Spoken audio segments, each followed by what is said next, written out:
గచ్చిబౌలి భూములపై ప్రధాని మోడీ సంచలన వ్యాఖ్యలు చేశారు. ప్రకృతిని ధ్వంసం చేసి వన్యప్రాణులను చంపుతున్నారు. అడవులపై బుల్డోజర్లు నడిపించడంలో తెలంగాణ సర్కార్ బిజీగా ఉంది. మేము పర్యావరణాన్ని కాపాడుతుంటే వాళ్ళు అటవీ సంపదను నాశనం చేస్తున్నారని మండిపడ్డారు. 135వ బాబాసాహెబ్ అంబేద్కర్ జయంతి సందర్భంగా ప్రధాని మోడీ హర్యానా రాష్ట్రం యమునానగర్ జిల్లాలో పలు అభివృద్ధి కార్యక్రమాలకు శంకుస్థాపన చేశారు. ఈ సందర్భంగా నిర్వహించిన సభలో ప్రధాని మోడీ కాంగ్రెస్ పాలిత రాష్ట్రాల్లోని పాలనని ప్రస్తావించారు. తెలంగాణలో కాంగ్రెస్ ప్రభుత్వం అటవీ భూములను నాశనం చేస్తుంది. బీజేపీ చెత్త నుంచి మంచి పనులు చేయాలని చూస్తుంటే కాంగ్రెస్ ఉన్న అడవులను నాశనం చేస్తుంది. ప్రకృతి నష్టం, జంతువులకు ప్రమాదం జరుగుతుంది. అటవీ భూముల్లో బుల్డోజర్లు నడుపుతుంది. కాంగ్రెస్ పాలిత రాష్ట్రాల్లో ప్రజలకు నమ్మక ద్రోహం జరుగుతోంది. హిమాచల్ ప్రదేశ్ లో ప్రజలు ఆందోళనతో అభివృద్ధి కుంటుపడింది. కర్ణాటకలో విద్యుత్ నుంచి పాల వరకు, బస్సు కిరాయి వరకు అన్ని రేట్లు పెరుగుతున్నాయి.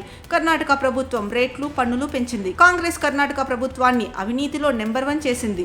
సత్యం ఆధారంగా ప్రజాస్వామ్యాన్ని, రాజ్యాంగాన్ని కాపాడుతూ బీజేపీ ముందుకు వెళ్తోంది.